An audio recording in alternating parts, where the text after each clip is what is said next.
that just means that, I can't eat. There's no room for cutting out when I pick my nose. Exactly. There's no cutting it out. There still is, because I mean, eventually this will go to a podcast form, right? It will be re-uploaded in a podcast form. So if there's fuck ups, there's fuck ups. It's gonna happen. But for all those people watching live, they'll see him digging up there for gold. It's fine.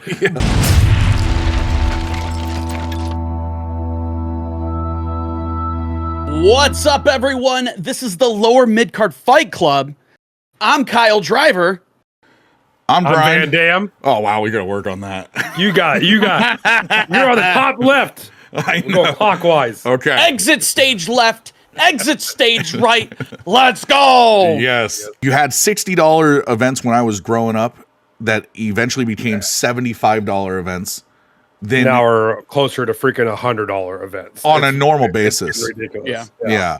And what's very interesting as streaming has taken over, app-based streaming has taken over, we are seeing more and more live events using platforms like Netflix or Prime, and recognizing that their content can thrive on an app-based service without having it be a pay-per-view model.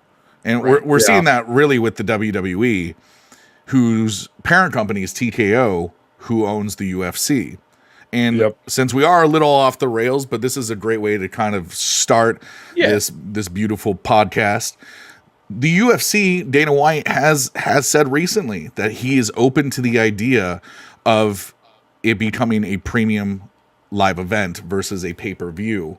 And I think that's all because of what the WWE has done. They continue to break ground with, the Netflix, but they've shown that being on Peacock, they can be successful.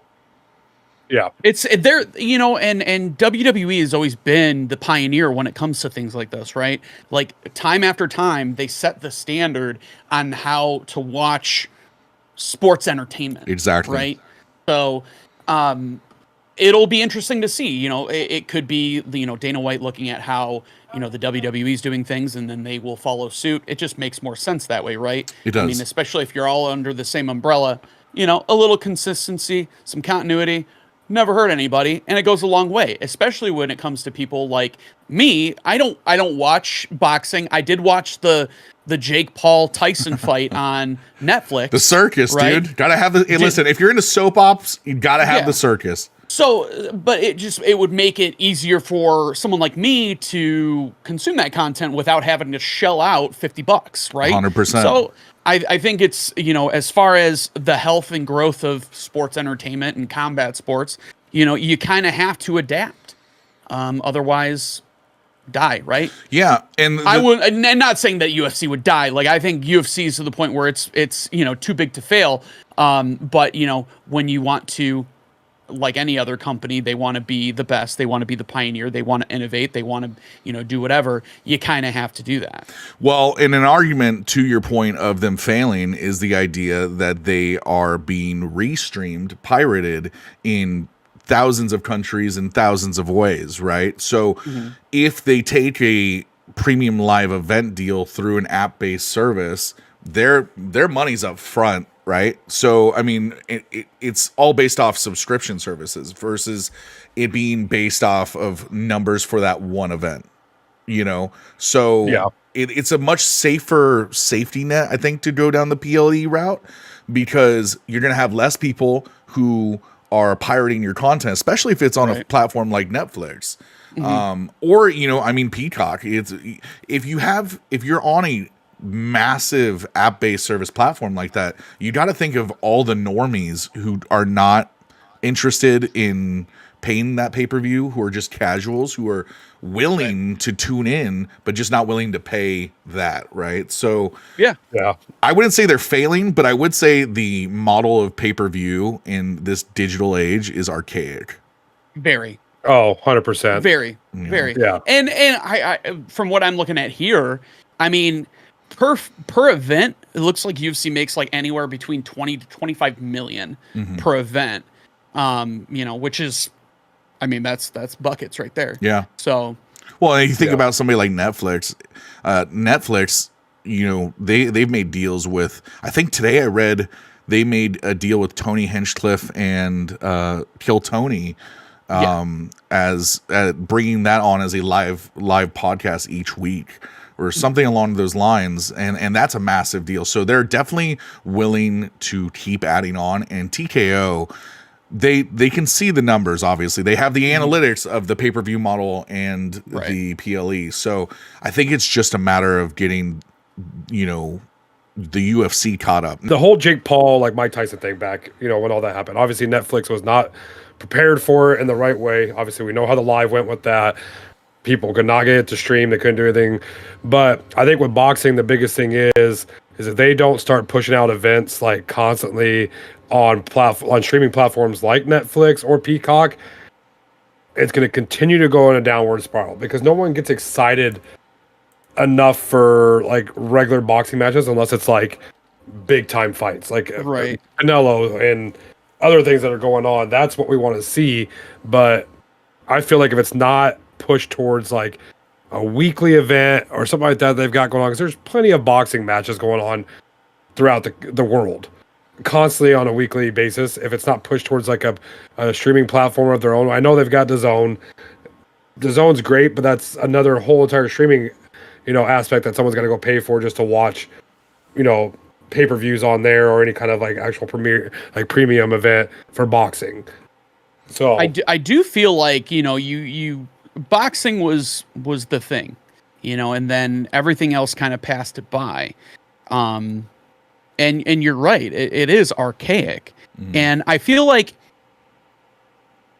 I don't know. I feel boxing is more niche now. It is. Oh yeah, 100%. That's why it needs the circus. I mean, the reality. It does. Is, you need personalities. It's now the YouTube circus, because what it is like people are only getting excited about watching content creators go hit each other now. Yeah. No one's talking about actual boxing because they're more personal. Not gonna lie. I'm like, no one's watching actual like boxers fight anymore. No one's gonna sit here and pay $100 pay-per-view just to watch Canelo go fight. Prior to UFC 313, I did see a deal, and I had to Google it right then and right there a few moments ago, that TKO Group partners with the Saudis to form a new boxing promotion. Yeah, so, that was something I saw that kind of creep by on my feeds. Yeah. So if that's the case, the Saudis love putting on massive spectacle for the Riyadh events. So, if they're to partner with TKO and to see the success that Zuffa and the WWE had to create any form of boxing, if it is able to get on mainstream app-based television, and like I said, the Saudis love spectacles, you could see boxing in the background of those three combat sports be relevant. Yeah. But without that, I mean, you're going to have the 1 to 2 fights a year with boxing that are somewhat interesting to some people, unless you have more and more, the martial art itself isn't gonna push it forward, right? There's not enough there. They need characters, and that's why social media superstars have been able to kind of move the chains a little bit, but it's really not enough. Innovative sports like BKFC have been able to taking over. Yeah, they've been able to. They really have been taking over the boxing aspect now, because people want to watch it more than they want to watch actual boxing. Well, listen, we talk BKFC, and BKFC is a very fun thing to watch because it's boxing at the speed of TikTok. It's literally, the rounds I think are 3 minutes, and most of the time people don't make it out of the first and second round. I mean, the cuts, the brutal aspect of it is hard to watch sometimes, especially with women. But it's intriguing because it's new. We haven't really seen that in a while. I will say it's the purest form of boxing there is. Yeah, it literally is the purest form of boxing. You're going back to almost like you're in London when it first originally came out. You know what I mean? Yeah. What do you mean grind? We have the bare knuckle man himself, Wade Barrett, that is in our midst. So okay. Yeah, I know, right? But and I do hope that boxing does take off, because I got I'm actually friends with the guy that owns Kronk's Gym, like the IP for Kronk Gym in Detroit. He bought the IP after he left the company that I work for, and you know, it's cool to see him do the thing that he loves, because boxing is his passion. So you know, shout out to Paul. I hope you take off and then take me to the events, please. Thanks. Yes, right. We give us some press credentials. Maybe we can interview a few people. Exactly. Well, and like for me, like I've always loved boxing. Growing up around it in my family, my great grandfather boxed in the Marines. So did my grandpa, and you know, I grew up boxing on the South Side Gym here in Des Moines, Iowa.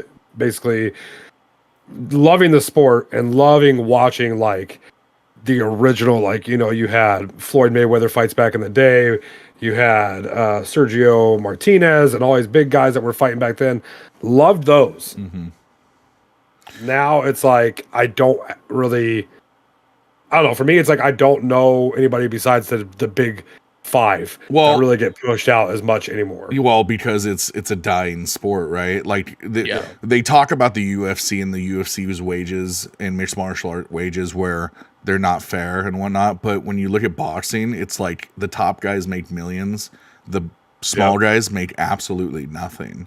And you can have a good record and whatnot, but just not be pushed for one reason or another. A lot of it's political backing, which is really strange, especially if you're in a certain country that's not the U.S. and whatnot.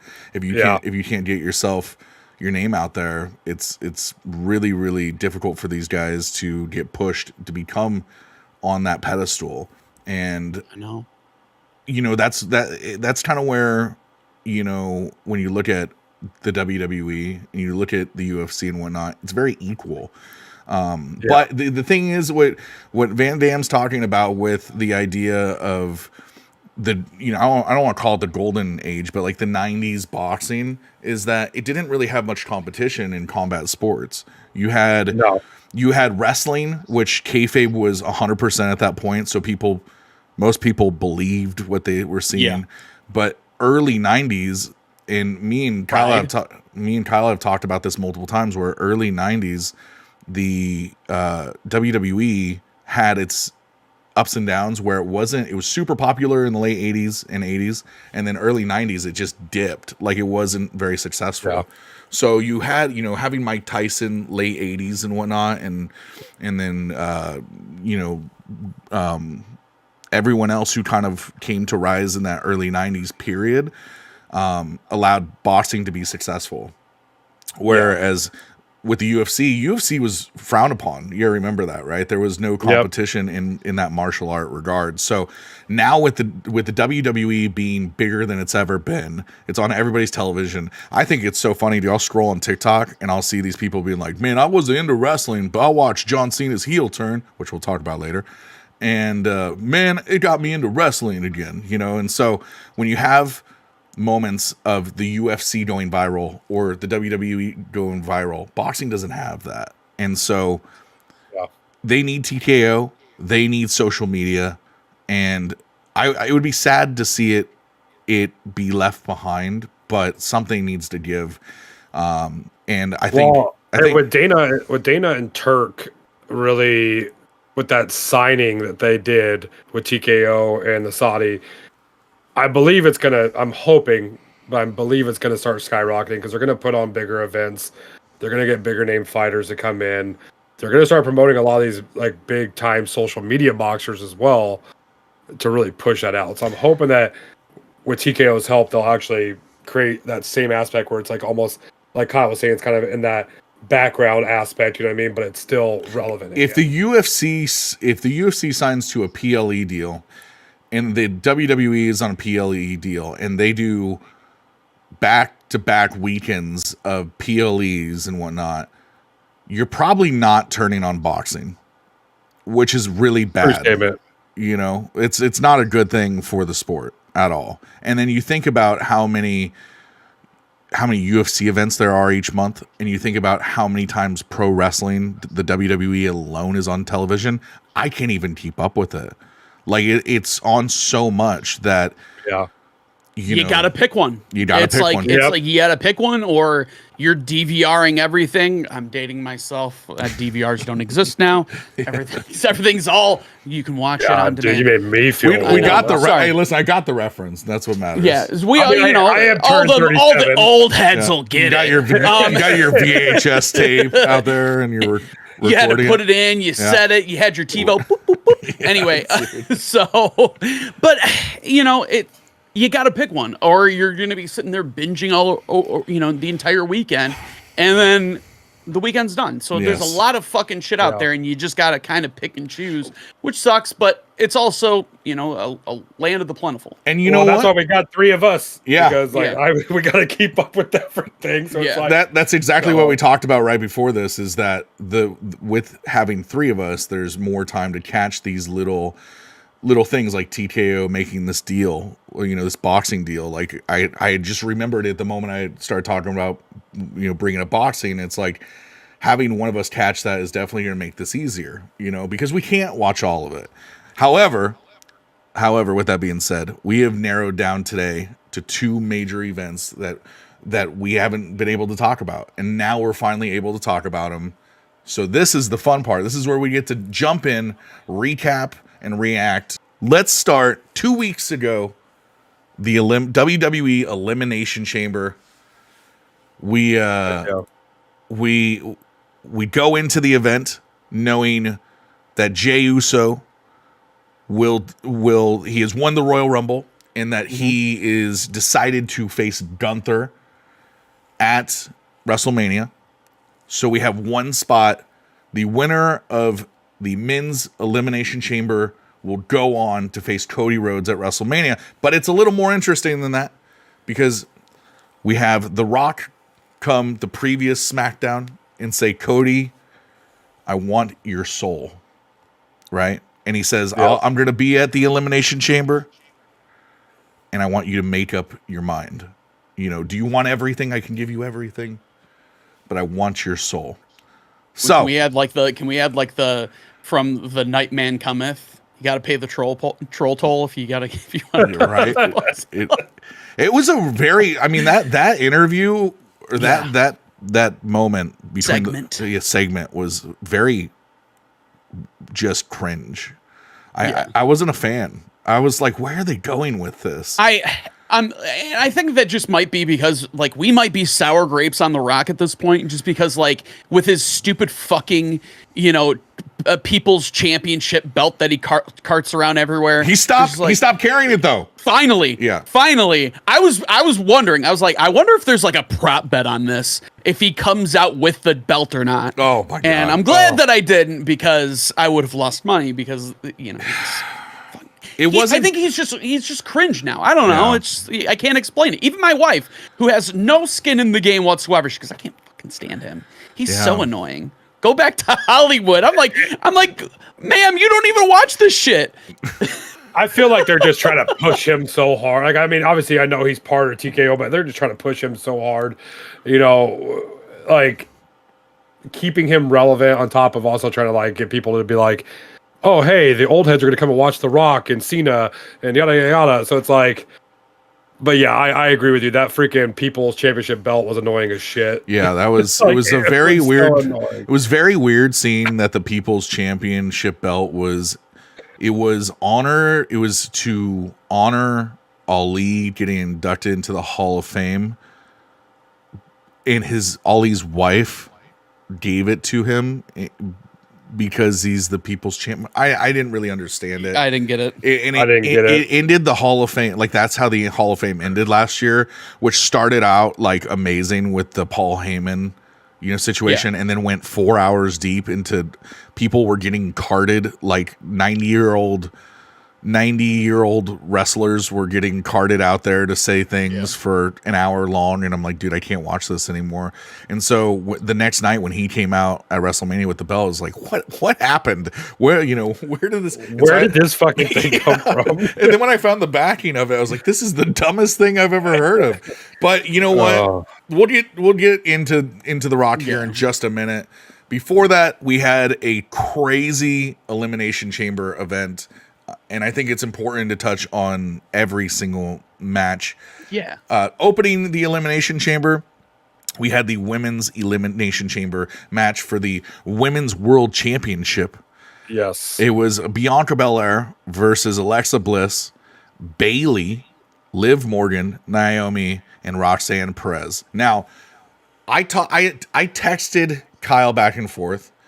I think you were out of town, Chris, or Van Dam? Maybe. I don't remember what the deal was, but I ended up going live for the event. I was out of power. And I was watching it on my phone. That's what it was. Well, and I also made a mistake because I had the audio in the background, and you flagged. So it's nowhere to be found. However, it was so iconic because, before I get to what happened, who did you guys, going into this, did you have a favorite or a prediction?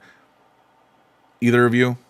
I honestly thought it was going to be Alexa Bliss, just because like she's back, and they, it's like Alexa Bliss is back into the picture, and she is a premier talent. She's not a mid card or low card. She's a main eventer. At least she was prior to her injury, and now that she's back, maybe they're easing her into it. But yeah, I didn't see Bianca winning, and I'm pretty sure I had some expletives where I was like, this is bullshit. So we both went back and forth. I was texting Kyle, and I thought Alexa Bliss was going to win. I first initially thought, you got Liv Morgan, who, this is for a chance, by the way, this is for a chance at the Women's World Championship match at WrestleMania 41 against Rhea Ripley at the time, or so we thought, right? Yeah. I'm thinking to myself, I'm like, well, you got two options here, right? You have Liv Morgan, who they've had this feud for like 6+ months. Oh, yeah. Which they could definitely continue that and have like the big finish at WrestleMania. Or you could have Alexa Bliss, who's coming back with the power of the Fiend, man. She cut a promo, I think, on SmackDown, either right before the event or after the event. I can't remember. It's been recent. And it was there was a glitch, and it was the Wyatt 6. Yep. And I'm like, oh my God, she's going to be in the Wyatt 6. That is definitely happening. But, yes. At what point I was excited. I figured they're going to push her up, and they're going to put her on a pedestal, let her have a beautiful WrestleMania moment, maybe. Well, fuck, dude, I was wrong, man. The match starts. You have Naomi and Liv in the ring. And all of a sudden, right before the match, I think that the bell rang, and Jade Cargill's music just starts playing. Now, she's been gone for months because she was hit by a car and beat up and whatnot. And there was these thoughts. Me and Kyle, about 6 months ago, had these thoughts that it had to be Naomi, it had to be Bianca. And then there's footage that drops about a month ago that it's Liv and Roxanne Perez. Right? Or no, not Roxanne. No, Raquel Rodriguez. Raquel Rodriguez, yeah. Well, sure enough, Jade comes to the ring. And I swear, man, I didn't see this. Did you see this coming? Either of you guys? I saw it coming. I never wavered once. I knew, and I said I was consistent all throughout. This was Naomi. It was, and they sold it like you had Liv Morgan's like, oh my God, and then just she beelines it and just starts fucking beating the absolute shit out of Naomi. It was amazing. And it was great. Yeah. I loved it. And I was texting you. I was like, I called that shit. I was yelling. My dogs were barking because they thought shit was going down, because it was. Yeah. And so I was just like, yes, vindication. Dude, she destroyed her so bad that she was eliminated from the match. Right, I think Liv pinned her. I don't even know if Liv pinned her. I can't even remember. No, they just pulled her out. They pulled her out. And Liv is just laughing the whole time. Got her ass just kicked. Yeah. It was great. Liv's laughing. Bianca's crying. It was beautiful. Loved it. Loved it. Absolutely loved it. Well, what's weird from there is I'm texting Kyle, and I'm going, no way. I'm like, that's insane. And then you get Alexa Bliss gets like eliminated, like number Yeah. 3, number 2. Yeah. Yeah, it was early on. I think it was like Ross. So Naomi was unable to compete. She was the 3rd eliminated. So there's still 3 in there. There's Bianca, Bailey, and Liv Morgan. I believe that's the 3. Yeah, so it was Naomi. So basically, you had Naomi. It was Naomi and Liv, that were in there, and then Bailey came out. Yeah. And so Bailey was eliminated by Liv. Roxanne then came out and was eliminated by Alexa Bliss. Yep. And then who was the final 2? These numbers are so stupid. Yeah. I hate how they did this. I think then it was Alexa and Liv going at it, and Liv then eliminated Alexa. And I'm thinking this way. I'm thinking like, there's no way that Liv does not win this thing. There's no way, because there's the whole thing with Jade Cargill. Bianca has it's just too much. There's just really no reason for Bianca to be there, right? And sure enough, Bianca pulls it out, and I'm just stunned. Like, I don't know where the UFC's going with this. I remember 2 years ago after WrestleMania 40, Bianca and Rhea were both champions, and that following Monday, they both said, like, we'll see each other down the road. They went in the ring together, cut a promo, and they said that they'd see each other down the road. So I'm thinking, okay, this is the match. They're setting up Bianca versus Rhea, the match that they called 2 years ago. And then, I mean, I'm just going to foreshadow a little bit because we're a few weeks out since then. Io Sky takes on Rhea on the following Monday and beats her for the championship. So now you have Io Sky, who, I've said it 1,000 times, has done nothing in her last title run. She's not really good on the mic. I know there's a fan base that loves her because they love her for her being her, but like, I don't get it. Right before Mania, like, is there something that I don't know? Is Rhea hurt or? No, I do think that it's going to set up for a triple threat at Mania. I do think it's going to be Io, Bianca, and Rhea. Well, the way she won was with Bianca technically interfering. The way Io won was with Bianca interfering on that Monday Night Raw, where she had hit her on the back, and it was the referee's discretion. Which I think was an error by Bianca live, and so they just kind of ran with it. Yeah, but I hope you're right. I hope you're right, because that would make the match way more interesting. I'll tell you, that women's world championship match at WrestleMania. I was telling Van Dam about this bathroom break match. That's my bathroom break match. And you know what? You can kiss my ass if you think it's a women's thing. It's not a women's thing. It's a fucking, I don't care about either of those people wrestling each other. There's no story there. Like, unless you can make something out of nothing in the next 3 weeks, I just don't see it. I'm not seeing it either, especially after this past week where you had the segment with Naomi and Bianca, and it was just a bunch of just ladies screaming at each other, and I was just like, I don't like this. Speaking of ladies screaming at each other, the following match was Tiffany Stratton and Trish Stratus versus Nia Jax and Candice LeRae. Nia Jax has the worst scream. I don't know, dude. Do you remember that? No, dude, your mic cut out. Did it? Okay. So there was a point where it was years ago. She dropped down on the outside of the ring, like just butt on the corner of the ring, and she jumps down and she's holding her ass and she goes, "My hole!" And it's a meme. It's a meme out there. Man. Just, you can, with the power of editing, boop, boop, boop, my hole. Add it in there. Anyway, add it in there. It's just, I don't get it. Can you, as a wrestling aficionado, Kyle, can you add in why Candice LeRae was in that match? Can you tell me why? Because I don't know. Candice LeRae basically took over as Nia Jax's lackey. Oh, the Tiffany Stratton. Yeah. Okay. So that's it. Like they gave her someone. Yeah. And the whole thing is that they brought it. So it was a throuple, right? It was Nia Jax, Candice LeRae, and Tiffany. And so then you saw Candice LeRae kind of getting in there, and there was a wedge that was being created, and ultimately pushed Tiffany out, resulting in her cashing in, and boom. So like I think that was just like the natural progression of whatever that was. Candice LeRae is now just the throwaway to Nia Jax. Any theories? Any theories from either of you going into this match?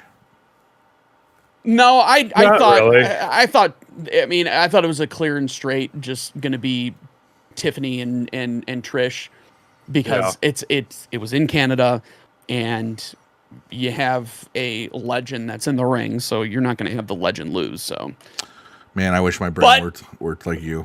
I immediately thought, Trish Stratus and Lita. I still think about that. I still think about how Trish. I know you were texting me about it. Yeah, I was very there. Listen, there's really not a whole lot of reason to have Trish there other than exactly what you said, that she's Canadian and whatnot. My brain goes to, it's near Mania. They're gonna set up a revenge match for Lita to get hers, from Trish, because when Lita left the company a year ago, she ended up hurting. Trish ended up hurting Lita, and they never really finished that story. I mean, that was the end of that storyline. Was Trish was a heel, and she ended up, making it to where Lita couldn't compete, and then Lita just disappeared. Obviously, that's the end of that story, unless they do something down the line. I'm still hoping for. I'd love to see that happen. I think you are 1,000% right in the idea that you can't have the baby face from Canada lose. And it's a way to help Tiffy Time put her on a pedestal, make her the golden girl of the WWE. Exactly. That was the bathroom break match of that night for me. It wasn't bad, but it wasn't great. It was nothing to write home about. Yeah. Following that, though, might be in my opinion, one of the craziest unsanctioned matches I've ever seen, and we'll go into that in just a second. We had Kevin Owens versus Sami Zayn, and before we say who won and whatnot, when I think of an unsanctioned match, I've never really heard them put into detail like the announcement prior to the match that WWE doesn't condone or isn't liable for any of this. Like, they really went deeper into the idea, like, hey, we're not backing this, but we're doing this thing, to the point where they even they turned off all the stage lighting. I was so shocked. I was like, wait, so hold on. I get you're not liable, but you're just going to turn off all they had was a spotlight. That was it. Oh, man. Yeah, it's an immersive experience. I just thought it was kind of funny, because it's like, hey, man, you're still hosting the event. You can fucking keep the lighting, dude. You know? It's the WWE. They got to tell a story. Is Kevin Owens the king of hardcore right now? Probably. I think Kevin Owens. Yeah. Kevin Owens is probably the hardcore guy right now. Yeah. Yeah. That's back-to-back matches that he's had that have been really, really. He definitely earned some time off. I'm telling you, watching him get slammed to that ladder a couple months ago. We were talking about that. The one where he was just folded over. Oh my god, dude! And it snapped, and it was I was like, dude, I thought his neck broke. I'm like, I thought he was dead. I thought that's real. I just witnessed the murder. That is real beyond real. Yeah. No, that's the thing. His head gets stuck in the wrong area of that ladder. You're done. You're done. Yeah. I was like, holy shit. Game over. I think the highlight of that match, if I remember correctly, was Randy Orton. Yeah. His return. Randall came back. Yes. Which is exactly 1 year from when he returned. So he made a second return already in 1 year. that's man. That's what happens when you gotta You got an old vehicle. You got to do a lot of maintenance. Yeah. Overall, needs like 6 weeks to recover. Yeah. Sami Zayn is going to get some time away, from my understanding. Kevin Owens, on the other hand, I think we're going to see the inevitable, which is Randy and Kevin at Mania.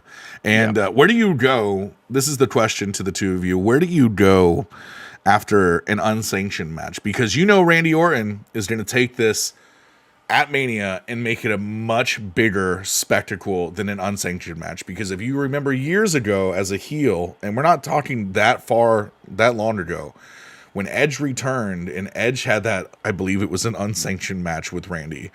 And that match ended up on a fire truck in a parking lot. What do you do with someone like Kevin Owens, who is on this hardcore road of just a nastiness? I mean, these matches have been really dangerous. And somebody like Randy Orton who has gone to those levels before. I mean, he literally lit Bray Wyatt on fire in a live match. I could not believe what I was seeing. Now, we're not talking about Kane getting his arm lit on fire. We're talking about Randy Orton lighting Bray Wyatt completely on fire in the match for minutes at a time. What do you see between Kevin Owens and Randy Orton at WrestleMania? I'll tell you. It's gonna be on a giant runway, okay, like for at an airport, and you're gonna have a wrestling ring on top of a giant flatbed truck, and the truck's moving. So that's that's the next match.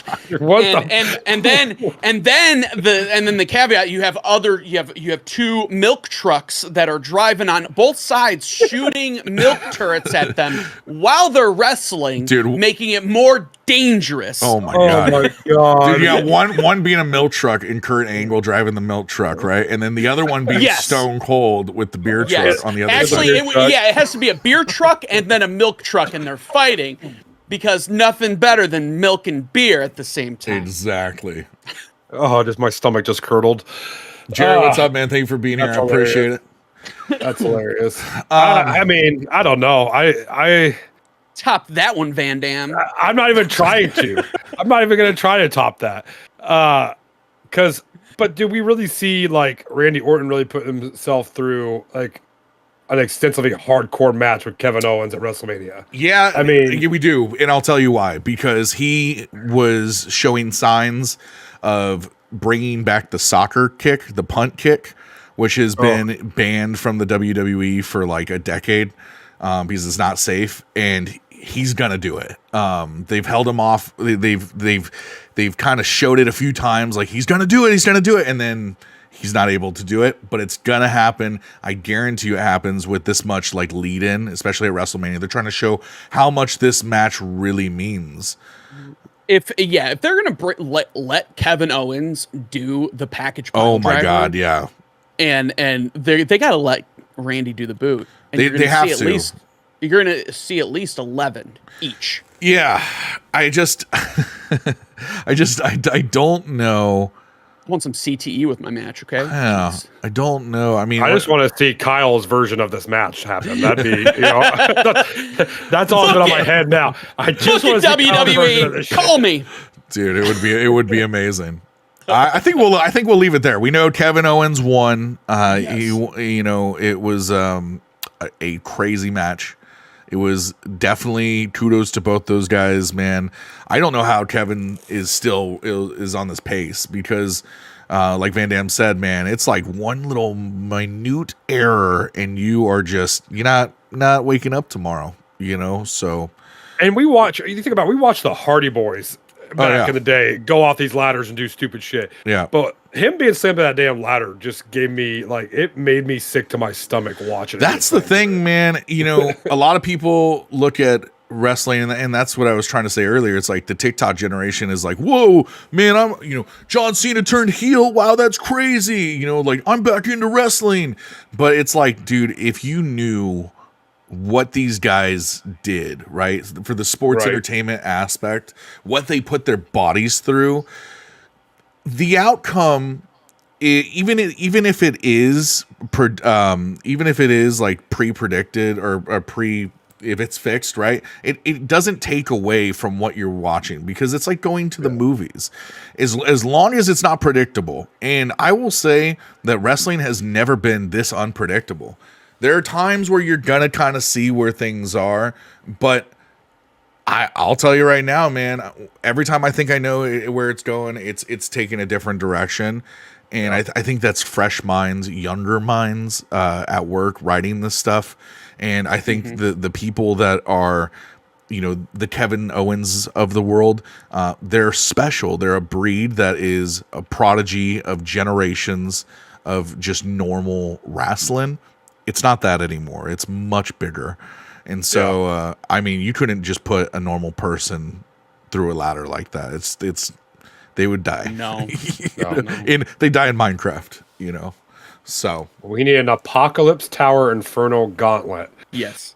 yeah. Okay.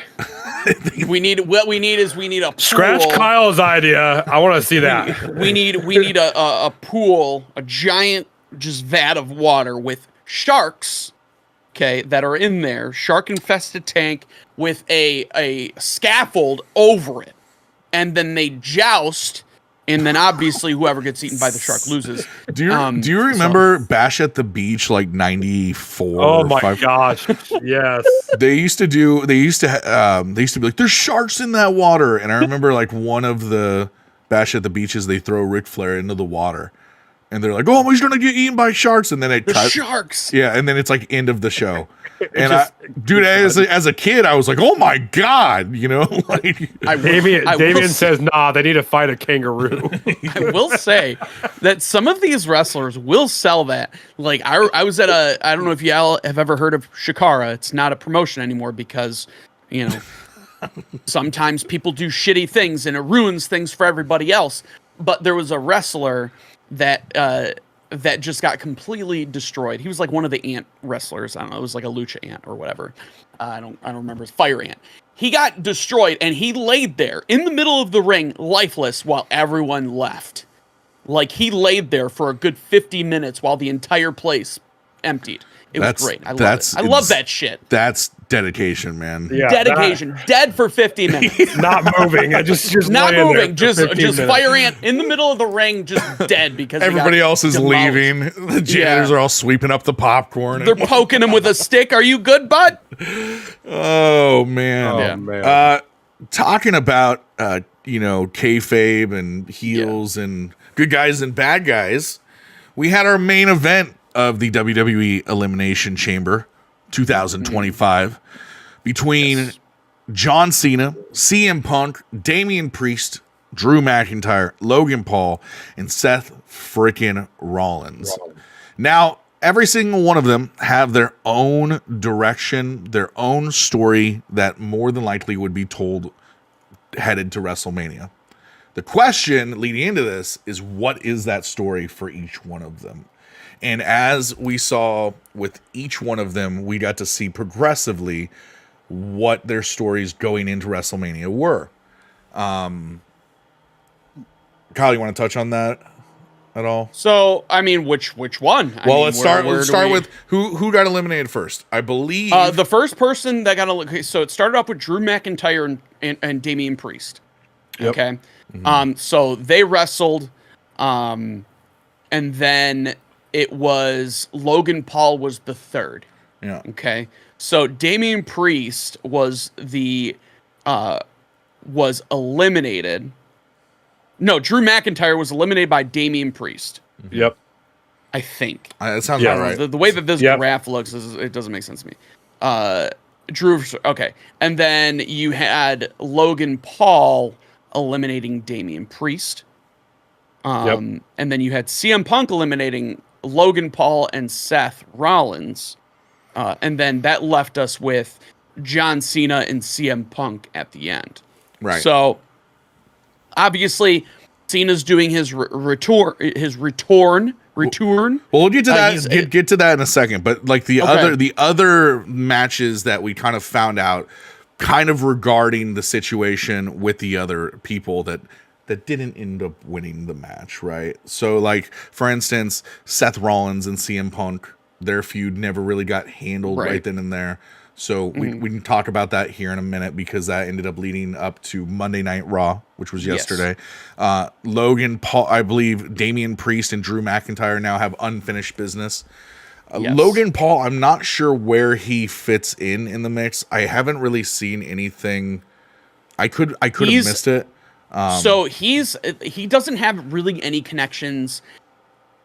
He tried to with the whole CM Punk thing, and it didn't work. I think they ended up scrapping that, and they diverted him to AJ Styles. That's right. So now him and AJ Styles are now kind of feuding, and that was last week's SmackDown, right? Like AJ kind of, I believe Logan was cutting a promo, and AJ came out, and that's kind of what they're looking at, and you can kind of see they're trying to build a story towards WrestleMania. So the one thing that's very interesting about this entire situation is every single one of them had their own, or is having their own direction. We, like you said, the Damian Priest and Drew McIntyre, that seems to be kind of the feud. The Logan Paul, now he's got AJ Styles. The Seth Rollins and CM Punk situation, and then the John Cena situation, which we'll get to in a minute. I think we end with that. The CM Punk and Seth Rollins situation is they've hated each other. Well, Seth Rollins has come out and said he really doesn't like CM Punk. Yes. And this has been a thing. Like, this is not, from what either Seth Rollins is the best at kayfabe, or this is a real thing that's been going on for like a decade. I think that now, they are frenemies. I like that. Okay, like they're working really well together. I think they both have the right, the right ideals in mind. They're putting the brand first. But I think the benefit to their past is that they're able to tap into that, right? Like when they're in the ring, they can tap into that and be like, I fucking hate this guy. So, so seeing what we saw at the Elimination Chamber and knowing that feud continued and kind of really allowed, it didn't really allow John Cena to, it did allow John Cena to capitalize and win because Seth Rollins was there and made it very apparent he didn't want CM Punk to win. Knowing what we know of CM Punk and Seth Rollins, we know that on Monday night they had a steel cage match. And this is all coming out of Elimination Chamber. Seth Rollins wanted to finish business with CM Punk. And, CM Punk stating out of hell in a cell with Drew McIntyre. Oh, I don't know if you remember that build-up, the vignettes they were talking about. Like, man, we've been in these cages before. We don't want to do that again. I find it so funny that CM Punk is once again in a cage. Yeah. I didn't see the match. I only saw the highlight. Banger. Okay, well, there you go. You want to touch on what happened and the narrative coming out of that? The match itself was just, you felt that they hated each other and they both wanted to just end it. They wanted to really just bury they wanted to bury each other. Right. And so do you want me to go into like how it actually, like they started doing, okay, so they took each other's special moves like several times and then they started copying each other's moves and it was just no sell after no sell and just kicking out and just, it's like the story that was told in that match did a really good job. Cause I can usually be like, oh, I know, this is how it's going to pan out, but blah, blah, blah. I was on the edge of my seat watching the shit because like, it's like, oh my God, who is going to win? At that moment, I had no idea who was going to win, but then how it finished, right? A certain someone came out, because what had happened was, I think it was CM Punk opened the cage door at the end, right? And he was about to walk out, and then Seth Rollins was like, "No, you're not gonna do it this way. You gotta earn it. You gotta take this blah blah blah." And then at some point, they're by the door, and out of nowhere, Roman Reigns.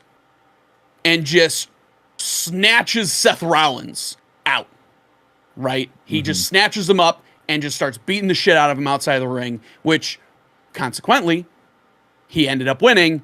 Yep. CM Punk losing, right? Yeah. And so chaos ensued. Here's the question, I guess, out of that situation. The last time we saw Roman was at the Royal Rumble, and it was all three of them going over the rope, right? Yeah, he was mad at Seth Rollins. So he waited a month. he was waiting. He was waiting. So, he just happened to be in the same town. Yes, he was there. He was waiting. But then it doesn't end there. You know, did you see what happened after that? No, I did not. Okay, so cut to Roman Reigns looking into the ring to see CM Punk being consoled by Paul. Oh my God. Heyman. Oh yeah. Okay. Yep. So you have Paul Heyman hugging on CM Punk because CM Punk just went through hell and he was having a hard time standing, blah, blah, blah.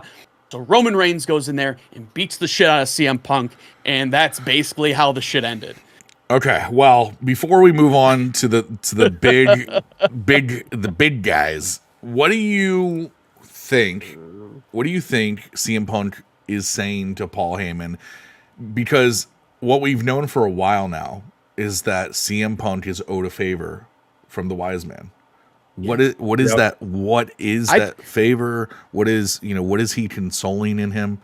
Yeah, I think we get Roman Reigns CM Punk WrestleMania. Is that the favor?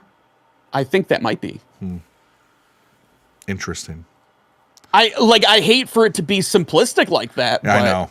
You know what the bummer, but you know, the like bummer you is always normally, want this elaborate thing from WWE, and then they just let you down. I go, fuck, like, dude, every time. And then you have Grind like sitting there with his cork board with pins and yarn with everything pointing to Brock Lesnar, and he's just trying to make it real. He just wants Brock Lesnar back so bad. I do. And he's not coming back, dude. It's so unfortunate, man. Oh, dude.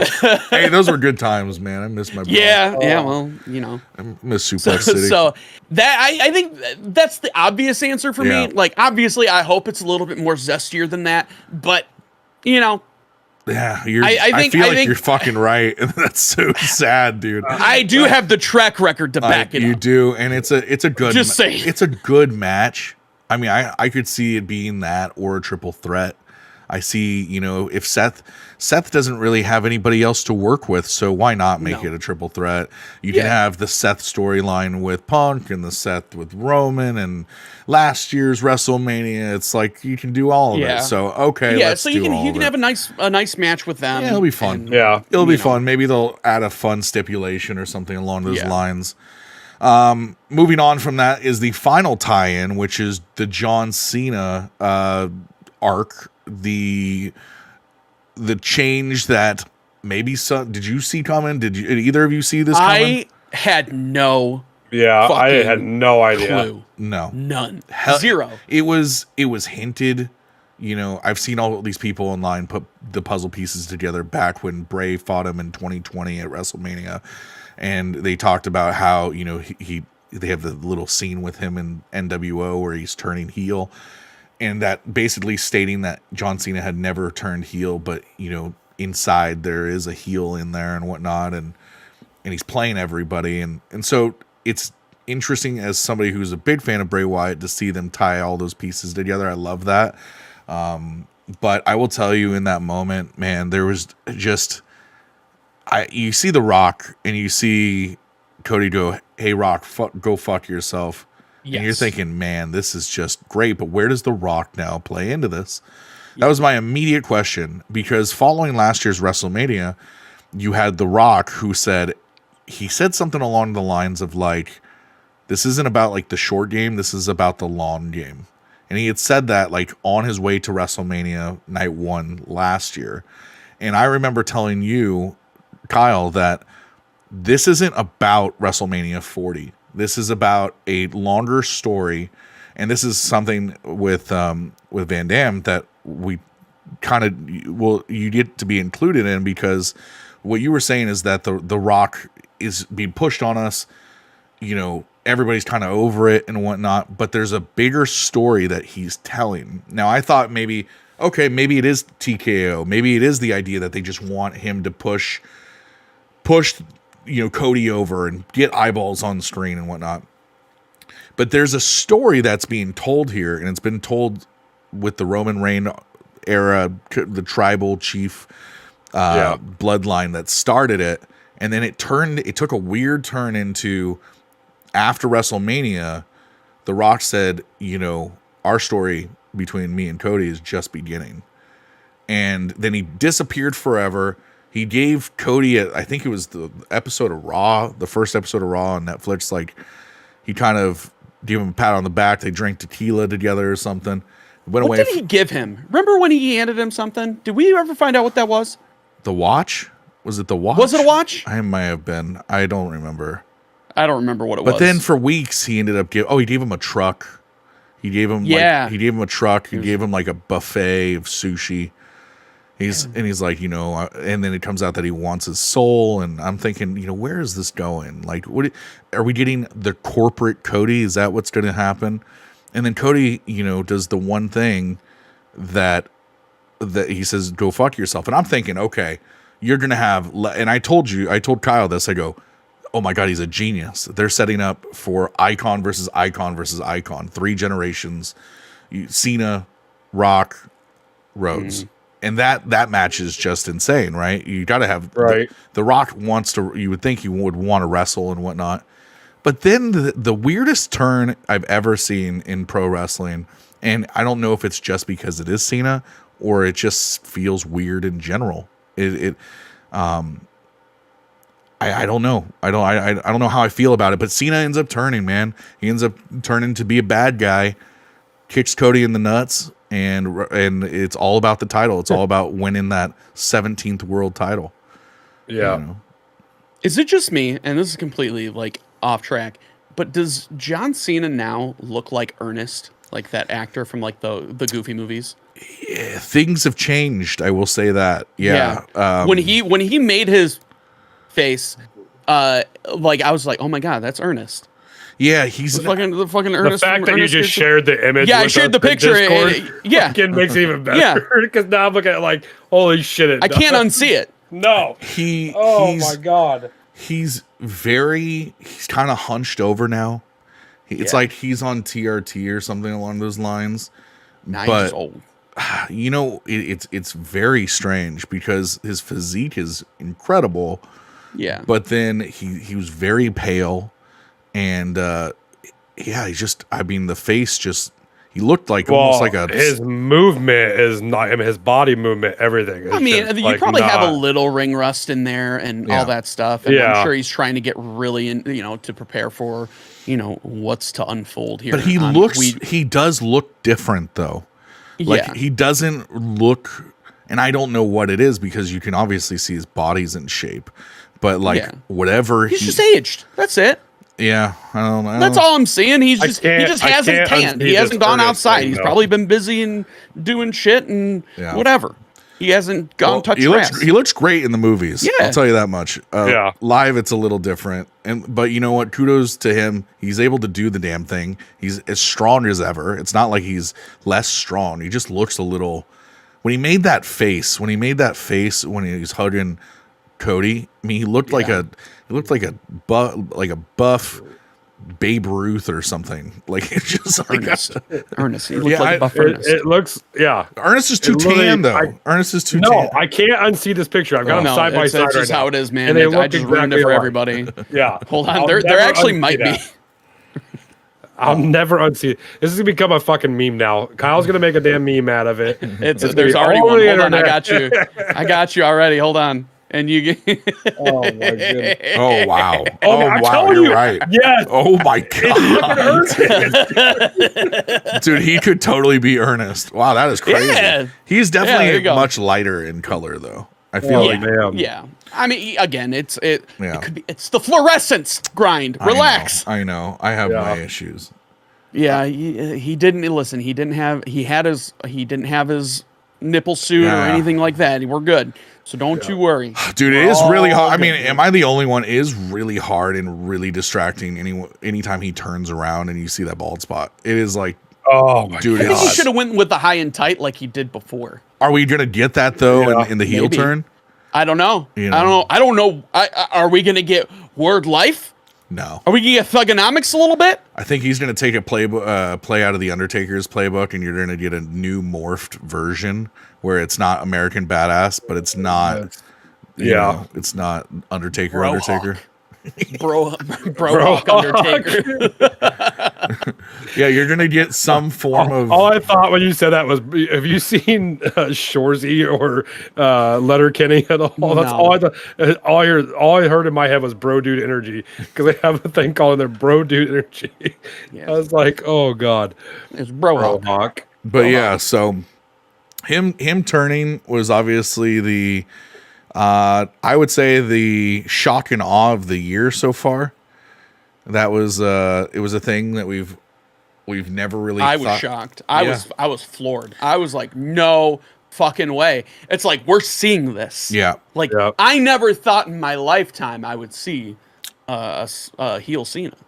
What's funny Yep. is I didn't recognize how important it was, and my kids were watching it, and when I asked them about it, they no longer liked The Rock or John Cena, which they have loved since they found out about wrestling.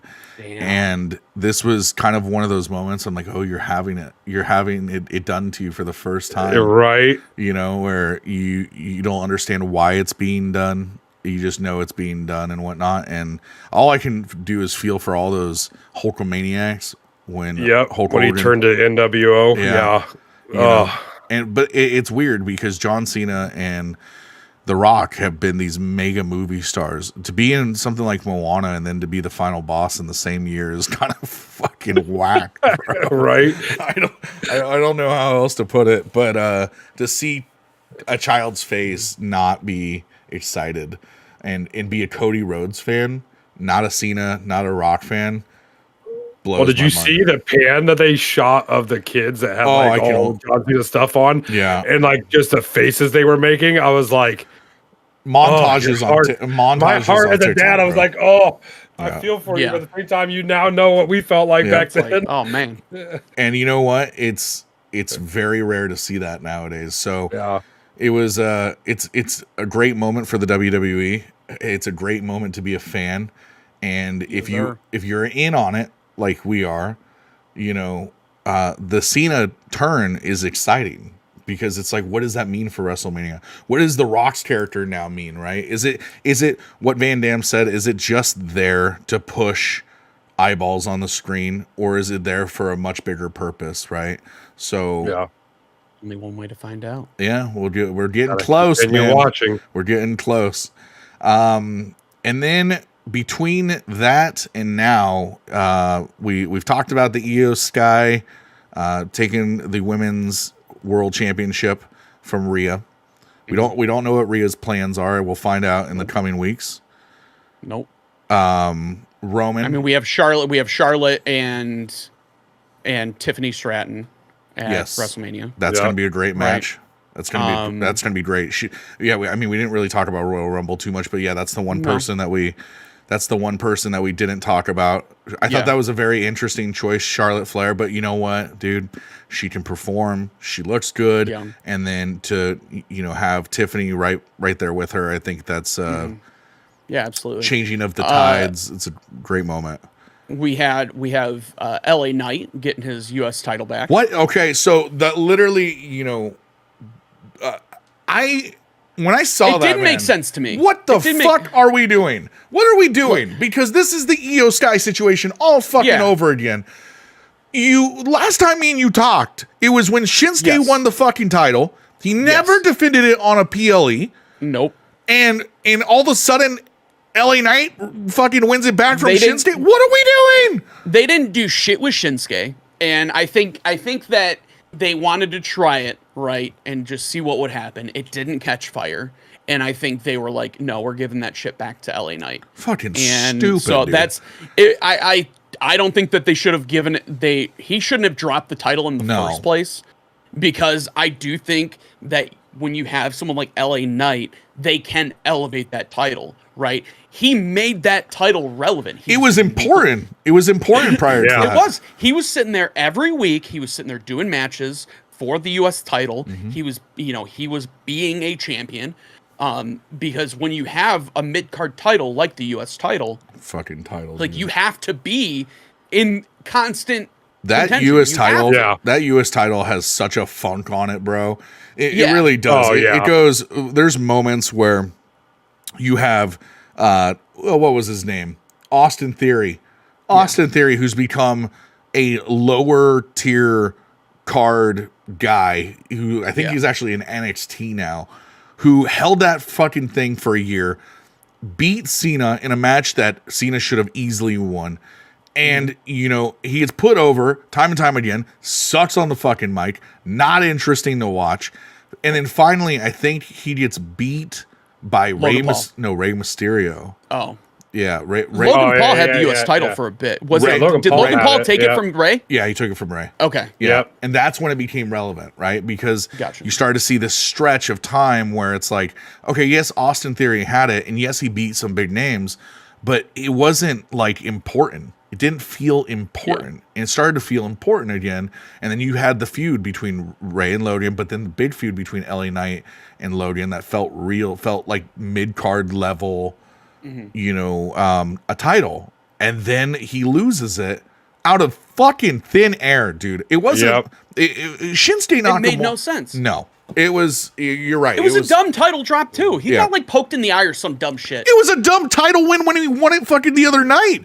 Yeah. It was like, what are we? I mean, he did beat the shit out of Shinsuke, and it was like a very one-sided It's just fucking, thing. the whole thing's stupid, dude. And so I just don't know why they did that. It made no sense to me. I'm mad at that. But anyway, your boy got the title back. Yeah, he got his shit. I hope they treat it with respect this time. So we also have another U.S. champion that I think is doing a fantastic job. I think Chelsea Green is doing. You can sit there and go, nah, but Chelsea Green, I think, is doing a really good job holding a mid-card title like the U.S. women's title. Right? They've been. She's entertaining. I know you may not like her or whatever. Yeah. So I think she's entertaining. I think she does the role really well.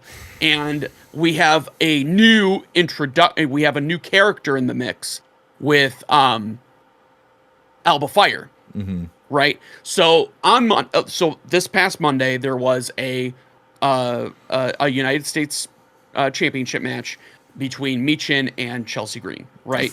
Chelsea Green came out dressed up. She came out dressed up as Cactus Jack because it was like a hardcore match. So fucking. It was really cool. It was a good match. Stupid. But Piper was all fucked up because she had wrestled. Who did she wrestle? I don't remember. She wrestled somebody, and she got effed up, and then out of nowhere, you thought Chelsea was about to lose it, and then here comes someone that's dressed in black. I thought it was a dude. Yeah. Because Alba Fire's tall. Yeah. Right. And so, kick in the head.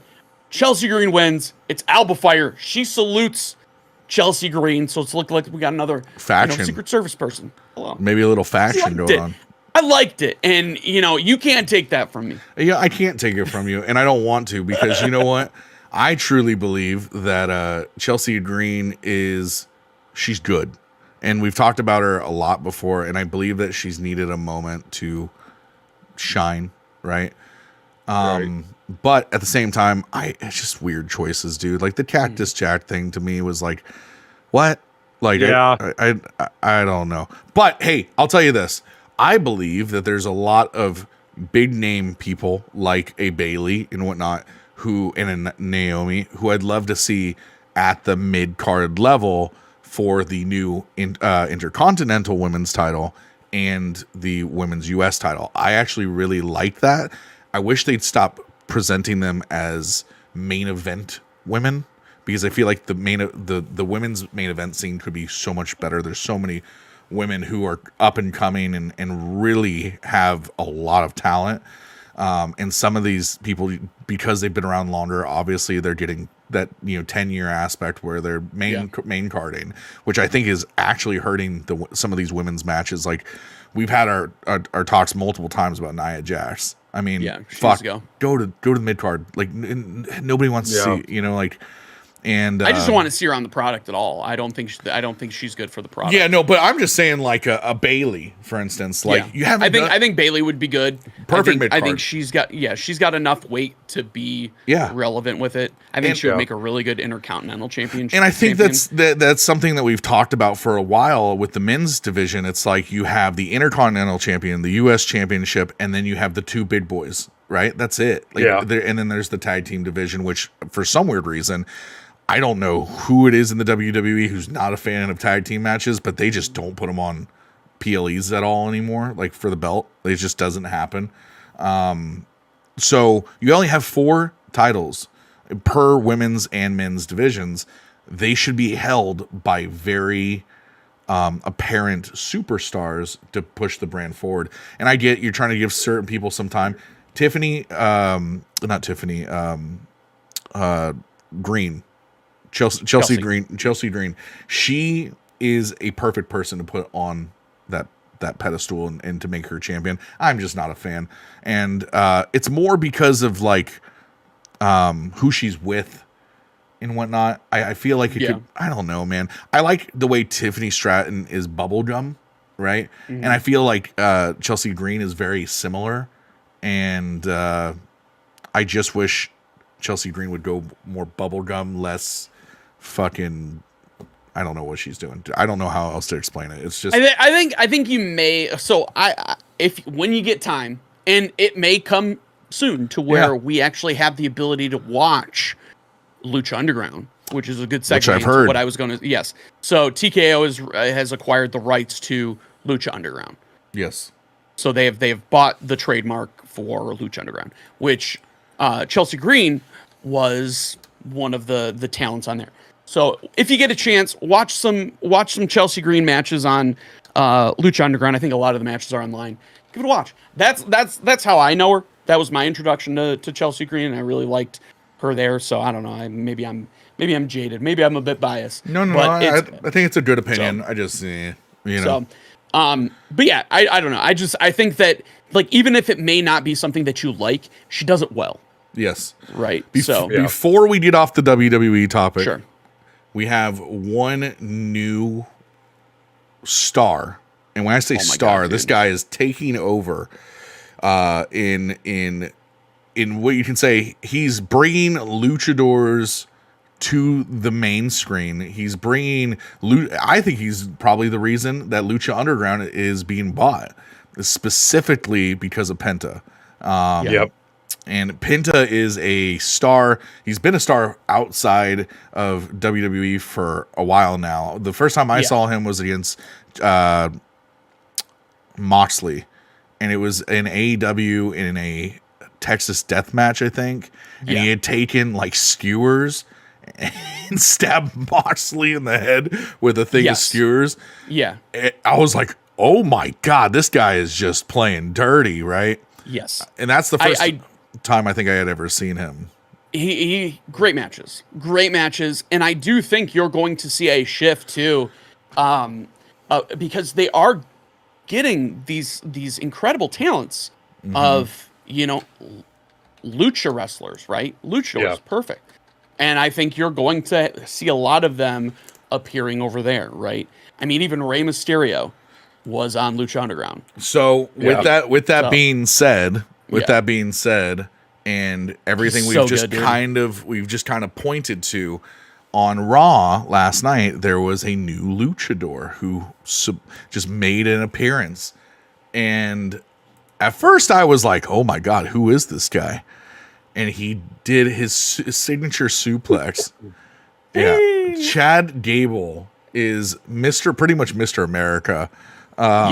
As a luchador, and it was hilarious. But with that being said, over the weekend, I believe it was announced through the Underground that TKO had signed, and I could be wrong about this. Maybe it's just rumors, but there was a signing of Rey Fenix, the tag team partner for Penta, through the WWE, which would allow the Lucha Bros to get back together. So Yes. I don't know when I'm maybe on WrestleMania, maybe that they're leading up to WrestleMania. I mean, we have a few people that we're waiting on. Yeah. That one is a very special one. So I'm pumped. I think listen, I think WWE is being smart with snatching up these premier talents from AEW, right? They're not afraid at this point, because I do think that for a little bit they were kind of keeping at an arm's length. But then when Cody came over and CM Punk, and now you have Penta, and we're gonna have Alistair / Malachi Black coming back at some point.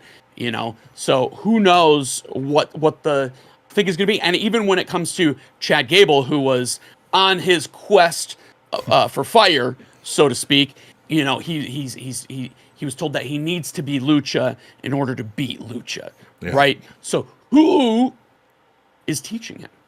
Who's teaching him Lucha? That's a question. That's interesting. Chad Gable does not get enough respect, man. He doesn't. I think he's great. Yeah. So that kind of catches us up to where we are currently in the world of pro wrestling, at least on the WWE side.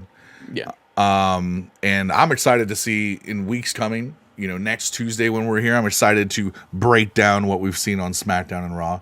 But until next time, we're gonna switch gears and we're gonna talk about the UFC.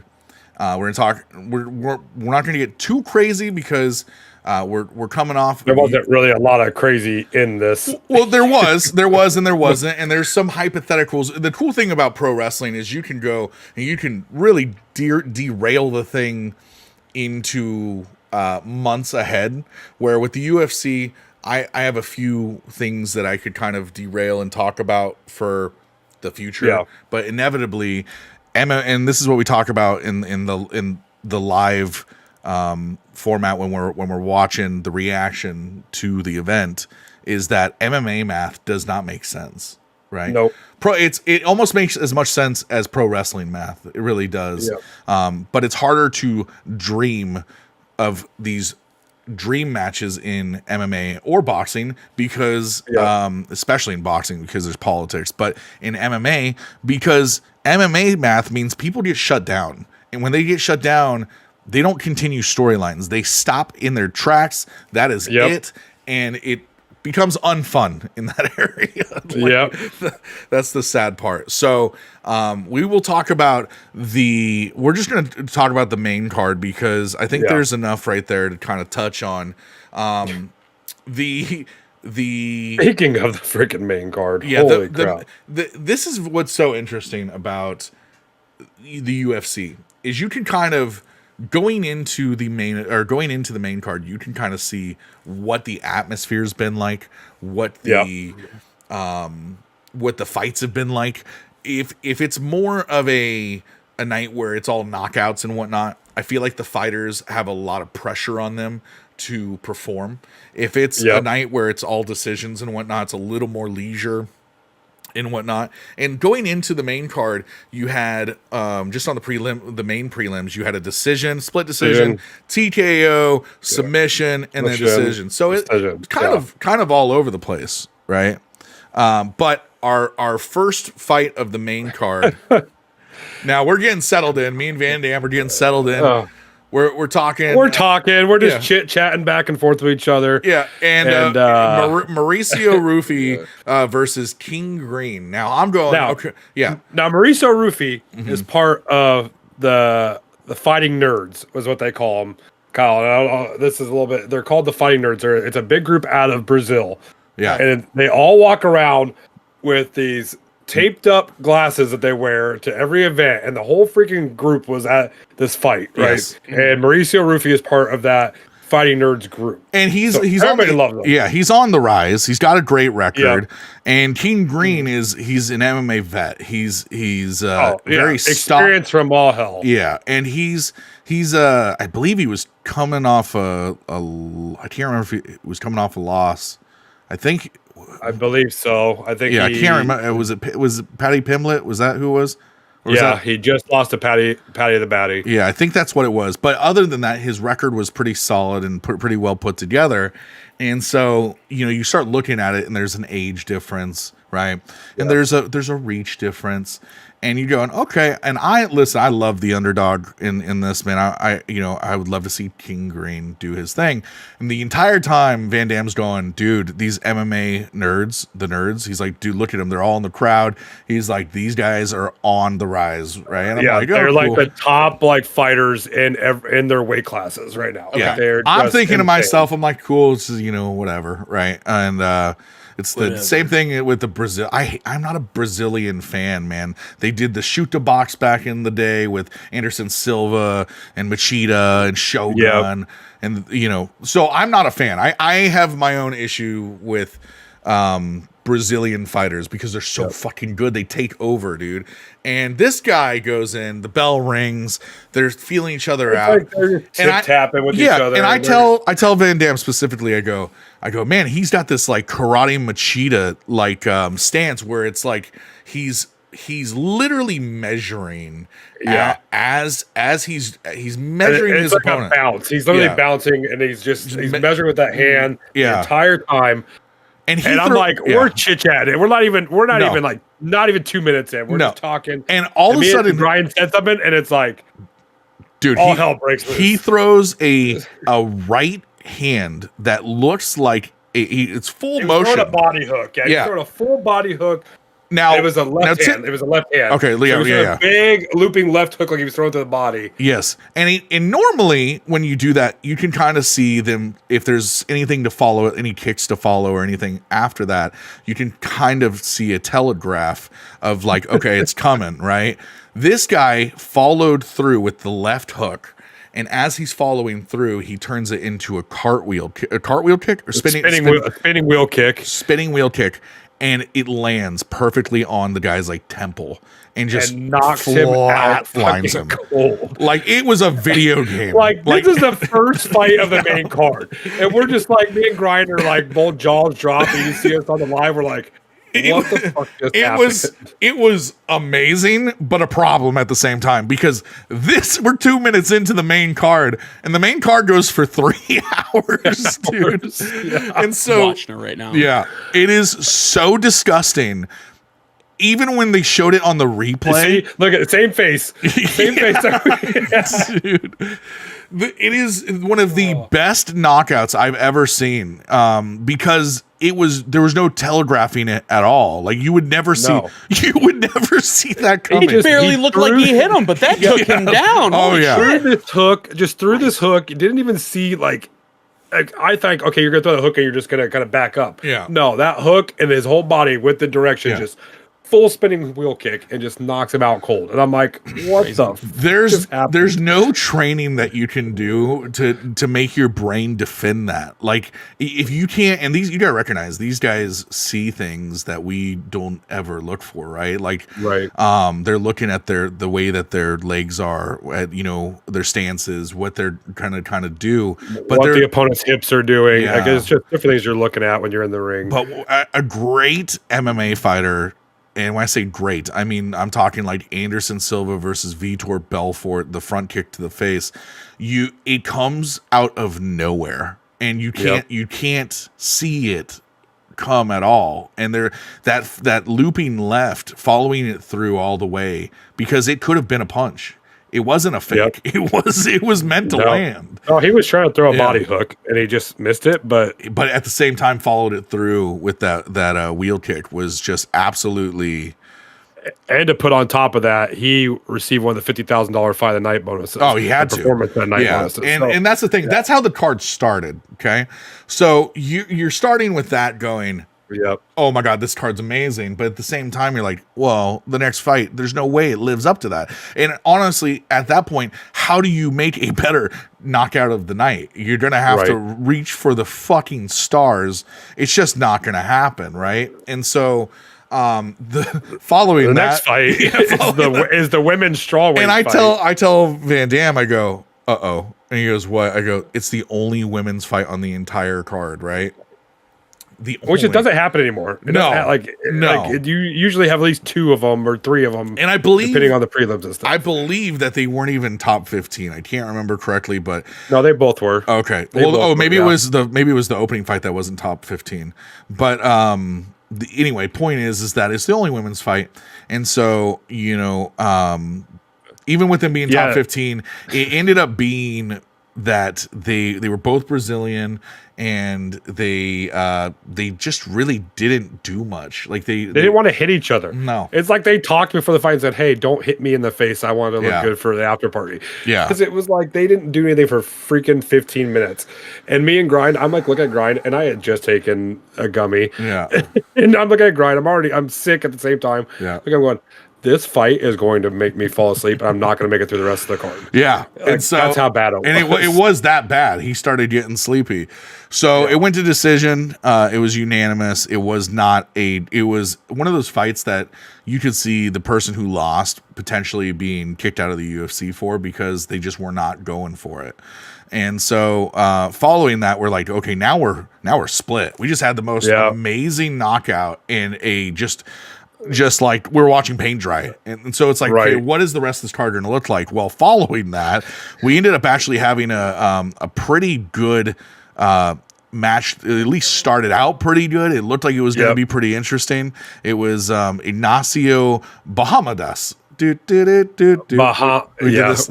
sang this the entire live. We were trying to figure out how to say his last name. We're like Bahamondes. Nice. Versus Jalen Turner. And Jalen it's Bahamondes. You know what? Jalen Turner was the one who fought Patty Pimblett. I'm pretty sure. No. King Green fought Patty Pimblett. Okay. All right. Well, Jalen Turner was coming off a win, and he's a more experienced UFC fighter, but I believe this was the one that was a 400-point difference on the betting odds. Yeah, it was like plus 400. Yeah, and I said, man, if you're going to put money, obviously you put money on the underdog here, because you make a lot of money back if for some weird reason Jalen Turner wins. And he ends up on top of Bahamondes and he like flips over and ends up in like what looked like it was going to be like potentially an arm bar. He was trying to throw an arm bar, and Turner like moved. He like moved his hips. Moved it the wrong way, gets stuck, and he throws the nastiest triangle choke from this. Like me and Grind, I looked at Grind and go, I've done this stuff for years. Okay. I've never seen a guy transition into a freaking submission like that, like a triangle choke like that. Yeah. Off the roll so cleanly. And then it was just there for him. Yeah. Then Turner sits on his butt, makes the biggest. When you get put in a triangle, you are supposed to stack. You're trying to get up, get height, push up his legs further down towards his head, so you're not getting submitted, right? Yeah. No. Turner sits on his ass and just gets choked out. Cold. Yeah, just slept. And so that's another fight that only went 2 minutes and 29 seconds, right? Yeah. So now we're going, okay, we're back. We're back at it. Then, things are good. And then we had the fight of the night. Well, then we had the fight of the night that came after that. Yes. The co-main event. Well, the fight night in terms of the bonuses is what they gave away. Yeah. This next fight, Justin Gaethje, Rafael Fiziev. Which one was the fight where he kept... Was this the fight that he kept wrestling him? No, which fight was that? No, that was the Joshua Van Ray Turasua. Remember? That was the prelim right before the main card. Oh, okay. Gotcha. And the Japanese guy was he just kept and wrestling. It literally was nonstop trying to take him down the entire fight. But so you have the co-main event now. You got Justin Gaethje, who is one of the best motherfuckers on the planet when it comes to striking. He has a wrestling background, and he is just a knockout artist, right? And he is, I believe it's 2 years ago, he fought Rafael Fiziev. It was about 2 years ago. 2 years ago, and he won in a very exciting fight. And now they're going for fight number 2. They're both in the same place. They meet again, and it's a 3-round fight. And I remember saying in this one, and now it's coming to me, Rafael Fiziev definitely was able to keep pace with Justin Gaethje It was an all-out war, but at the same time, Gaethje was just the better fighter. It was just very obvious. Landing bigger shots, landing more significant strikes. You could see the experience over Raphael because of how he was picking angles to make sure that he was scoring points. And I would have loved to see it in a 5-round fight because I think Raphael could have done more in the fight. But Justin Gaethje was just miles ahead in experience and just made Fiziev look like they're just worlds apart. So it was fun to watch. It was a decision, so it went 3 rounds. That decision was a lot better though, because it was a 15-minute decision of them actually fighting. It wasn't. But we knew who it was unanimous, and we did know who was winning. And the thing was before this fight, Gaethje is kind of on the tail end, I would say, of his career. And I would like to see Gaethje in that title picture once more. And I believe he was ranked 4. So when rankings come out again, he should be 3. He might still be. He might still be stuck there because the top 3 guys are. But that's a good thing. That's a good thing because that means he's going to get a shot probably here relatively soon. Well, he won the first fight between Raphael and him on a majority decision.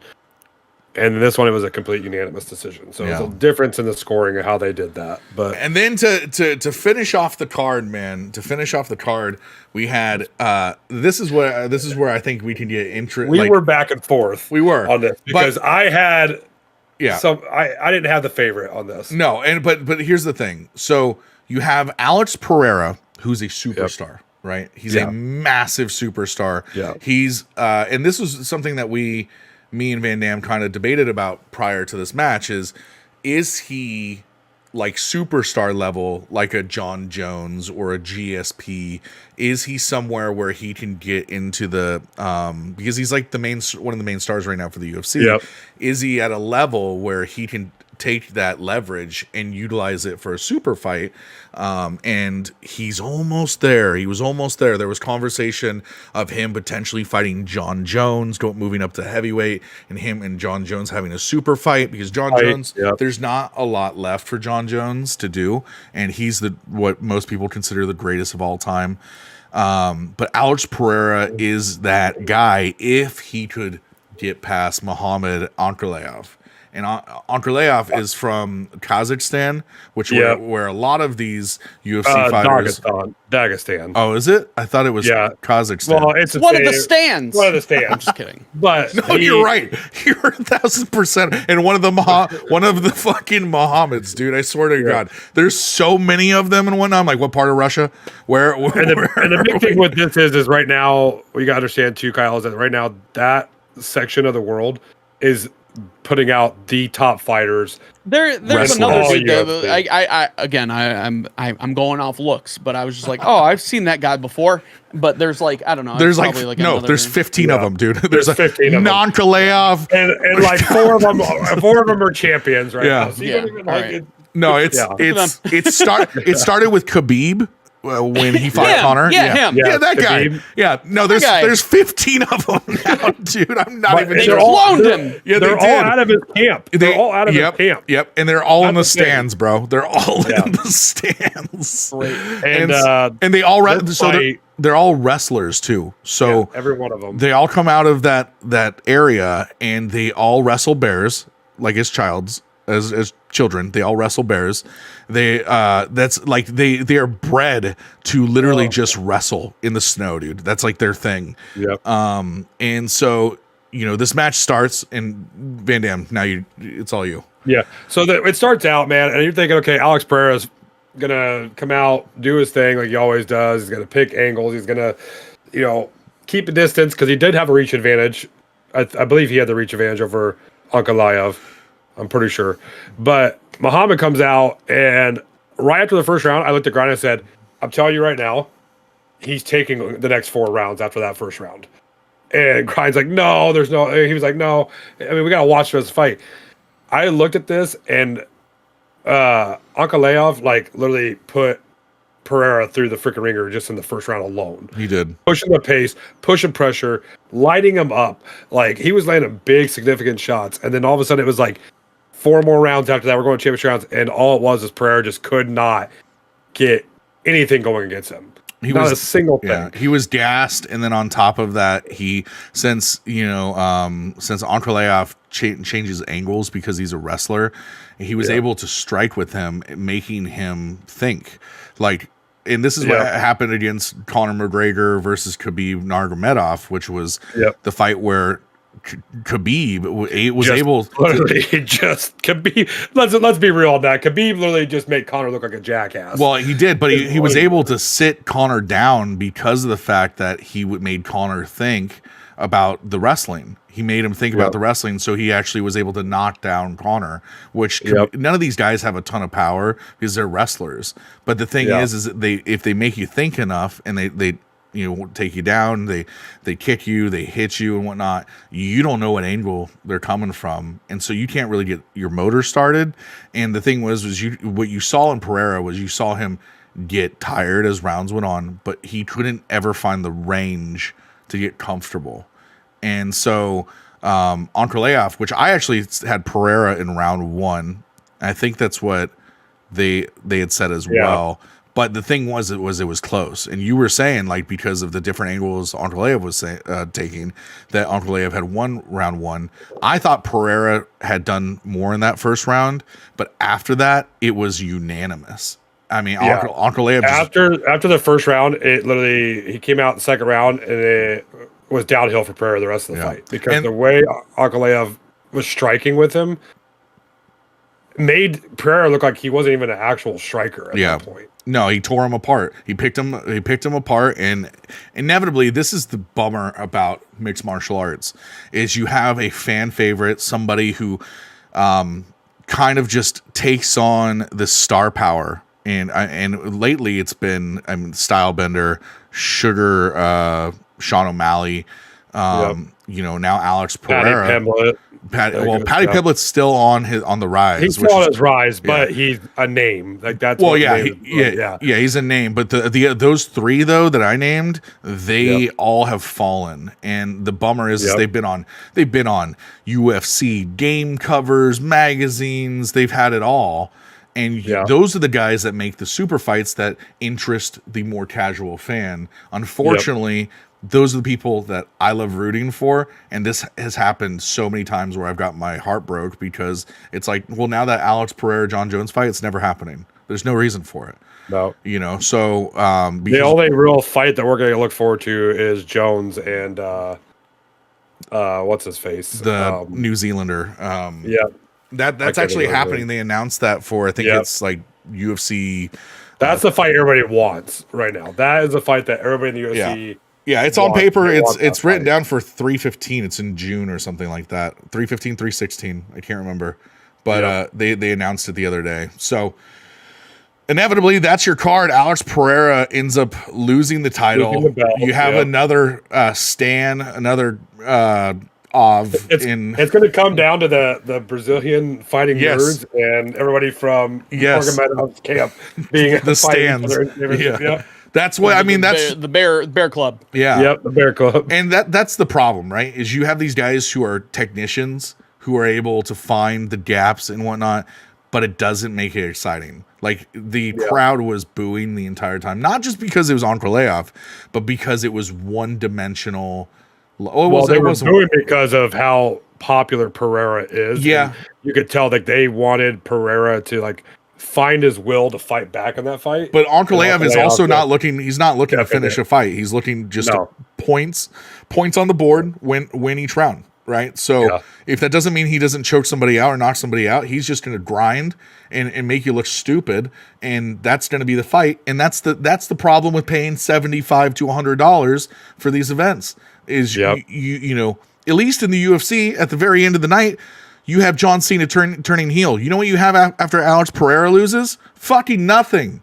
You have nothing. You have nothing. You have people who are pissed off. You have a new champion that can't speak, a lick of. I don't know if he could speak English. I didn't. I didn't listen to the. At that point, I was over it. Yep. But I mean that's kind of just the way the cookie crumbles in most combat sports, and that's why I think WWE and pro wrestling is so important because I can't go off the rails for 2 hours with the UFC. I only know what's what's in that little window that Dana's willing to put together, right? And every now and then you get like a Ngannou who goes off from MMA to boxing, and we can go what if in the world of what if, you know, and that's great. But like, you know, Alex Pereira has said multiple times he wants to do boxing. Well, if he's under the UFC contract, that's never happening. And now that he's lost, it fucking definitely is not happening. Like, there's just, they're not going to do, he's going to go back to the drawing board. He'll be back in 6 months. He'll fight some contender, or they'll, you know, they'll put him somewhere, but then there's no super fight to be had anymore. Well, and they're not going to even think about giving him the rematch against Ankalaev either, because it was dominant. He got embarrassed. Yeah, exactly. So you walk away from that card going, okay, what was the positive, right? You had Justin Gaethje win a fight that was something that he really needed to win, and then Mauricio Rufy in the Fighting Nerds advances is on, and that's pretty much. When it comes down to it, that is the big picture of what we saw. So it wasn't as exciting of a card as 312 was. I mean, I feel like 312 was a better card, but we'll see. We've got a couple of good cards coming up, but we'll see. That's the thing, man. Is there's peaks and valleys, and that's why we cover more than just one thing, right? So, and that's why, like, I justify that as well. Like, I don't want to spend $100 to watch UFC pay-per-views if it's not a fight that I feel like that's why as a ex-fighter I watch a lot of these cards and be like, okay, what are you putting together? Because stylistically, are you putting together? And I feel like since Dana's kind of given up like some of the reins on matchmaking even more now, the fights have gotten worse. Well, I believe it's still him and Sean Shelby. I believe. Yeah, but I know, but I feel like Shelby is the one pushing more of magic. I loved when Dana was involved, and Dana was like, "Hey, this is who's fighting this or the who," and you had all these other people chiming in, but it was always Dana saying, "No, this is the fight we're making." Inevitably, I think they were really trying to push, like, "Hey, we have this beautiful product. Let's do these crazy events." I mean, at one point, I believe at UFC 200, the mat was even gold. They even, you know, they did some crazy. They brought Brock Lesnar back at one point. You know, they had Connor go over and do Zuffa boxing, which was a one-off event with Floyd Mayweather. They were really pushing the UFC creative model, and now, since like not only did they sell, but their parent company TKO is who they are. They're really just business model focused. Now, I will say this, Kyle, what have you seen that's UFC branded on your TVs lately when you've been watching WWE? Honestly, I haven't been paying attention to that shit. They've been cross promoting it. Oh, they had that. Didn't they show like some kid? Like they showed some kid. He was like the up and comer. You know, undefeated and shit like that. They had like Michael Chandler, who was one of the fighters. Like dude, he cut a promo in the WWE about the guy he was fighting, and then But they're doing cross pollination in that regards to keep it somewhat entertaining and try to create bad blood or the entertainment factor. But the thing is, at the end of the day, these layoffs, dude, they are fucking, they will blue ball you. And that's what they're doing. They're cock blocking, they're blue balling the dream. And at the end of the day, you know, you just get what you get, I guess, in combat sports. Well, that's why we got the BKFC now with bare knuckle and everything else. We've got some good shows coming up with that. So yes, and we'll be able to talk about that here in the near future. Kyle, any final words? No, I had fun. It's good to be back. Yeah. Yep. What about you, Van Dam? Nah, man, I'm excited to see, you know, the other shows we got coming up. Excited to see the storylines that WWE is going to start putting out here as we gear towards WrestleMania, on top of some actually decent cards coming up with the BKFC, as well as the UFC's premiere shows we're going to be putting on too. So, very soon. I'm excited to see what we're going to do. We'll see you next time, guys. Bye-bye. Later.